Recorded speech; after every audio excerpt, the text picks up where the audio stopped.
easy target. I can't speak for all men, but if chicks is an easy target, most niggas is gonna fuck. It's just that simple. You know what I mean? So why would he fuck up his possibilities and get some ass behind exposing somebody for what? Now he got some. Okay, so it's safe to say that women can't be thirsty. No, it's not safe to say that. Well, you do that either. It's acceptable. It's acceptable. So thirsty has a negative connotation, so it's not. It can't be applied to women. Men so wait a second. So just to clarify, what you're saying is because a woman is a woman, therefore she's not thirsty by that fact alone. That's what you're saying. No. Well, no, and because you are saying it's acceptable and it's something that you welcome. No, ma'am. Hold on, 1 second, pause. So, because in your own words, you said, what man would fuck up some pussy? Yeah, but when did I say that's acceptable? Those words never came out of my mouth. I'm just explaining to you from a general male perspective, you know what I mean, of what it is. I know, right? You know what I mean? I'm not saying that that's acceptable. I'm just saying that's what it is. Okay. Like some chicks, y'all chicks may not be thirsty for dick per se, but y'all be thirsty as fuck to have a man take y'all shopping though, to buy y'all some shoes or whatever the case may be. And I say again in a general term, you saying no because you're looking at it from a personal reference. Well, I'm not like. No, I'm looking at it as women as a whole because women, they will only use somebody that they're interested in to as a person that they're going to be pursuing to take them shopping.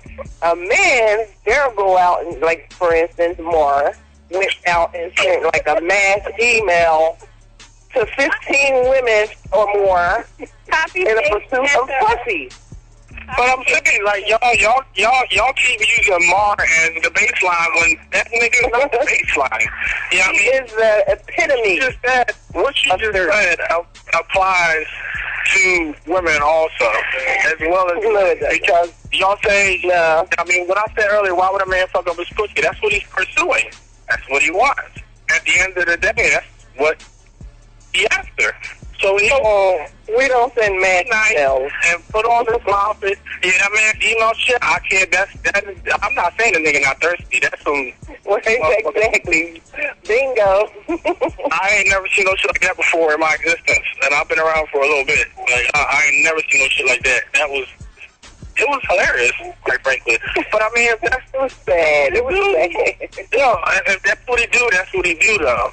Like, you know what I mean, everybody exposing whatever the case may be, but that's you know what I mean, obviously he think it's cool. Who am I to judge that man because that's what he do to get pussy? Yeah, it's true. Okay, Ryan. Yeah, we're going to have to move on because we try to get on to a nice, deeper issue of Trayvon Martin. We want to hear people's opinion on the verdict or whatever without any bloodshed. Turned up right.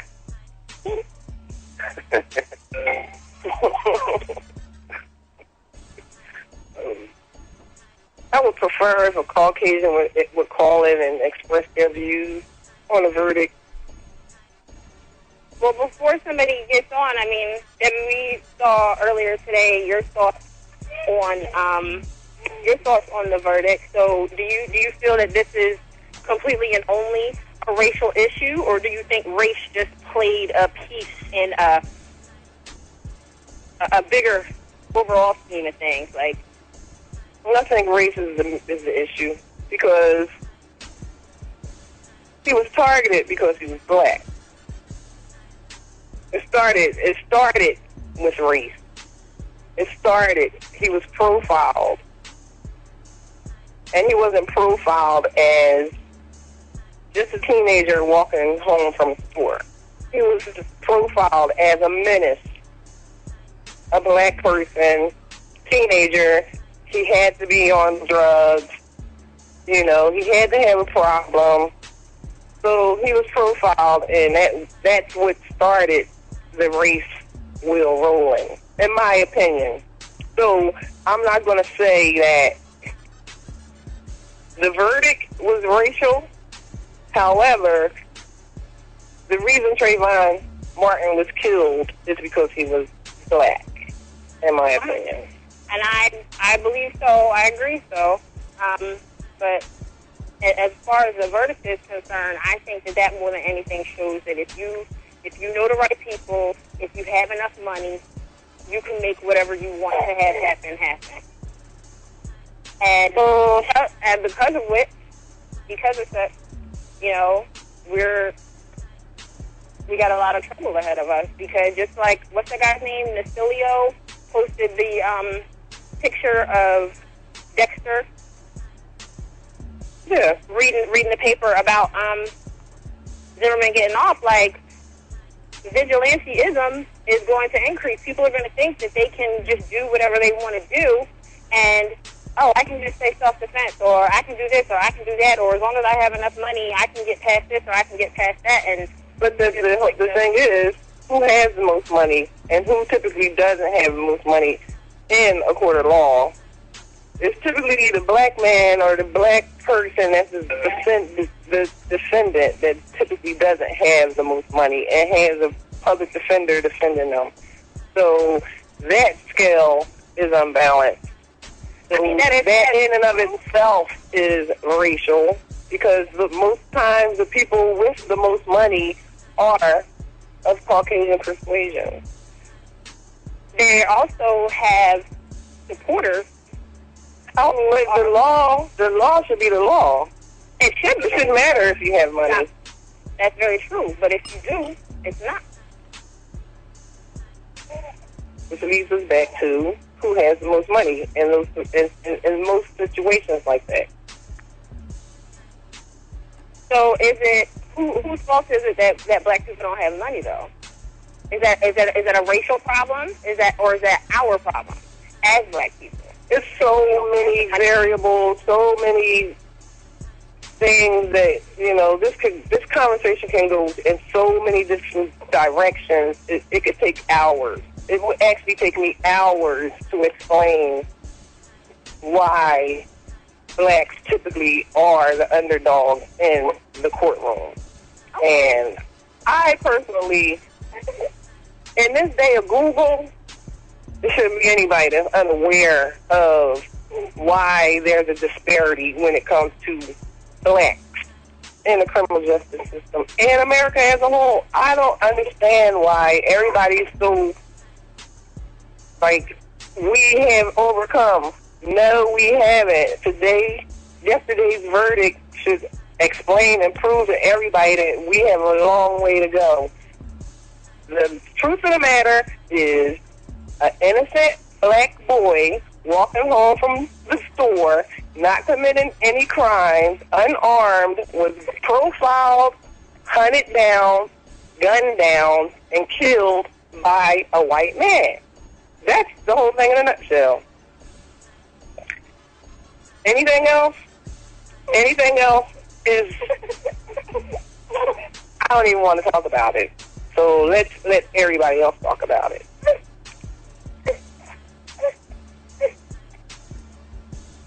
Because our views are going to differ. And I ain't trying to cuss none of y'all motherfuckers out tonight. I got cramps. Were there any callers that have an opinion, a thought to share? Oh, but we do. Harriet Tubman, she did a lot for us recently. You can carry a hard time, Deb. that was brought up. We need to act like Harriet Tubman. Maybe if we act like Harriet Tubman and she's a Rosa Parks. We got 3105 on the air. Caller, you're on. Yo, what's up? Hi, who's this? Hey, it's Jason. Hi, Jason. Hey, Jason. Chicken to some bullshit. Yeah, I heard that. I read that Harriet Tubman bullshit. And here's my thing on that. Now, granted, she's on coke and she don't know what she's talking about half the time. Oh, my God.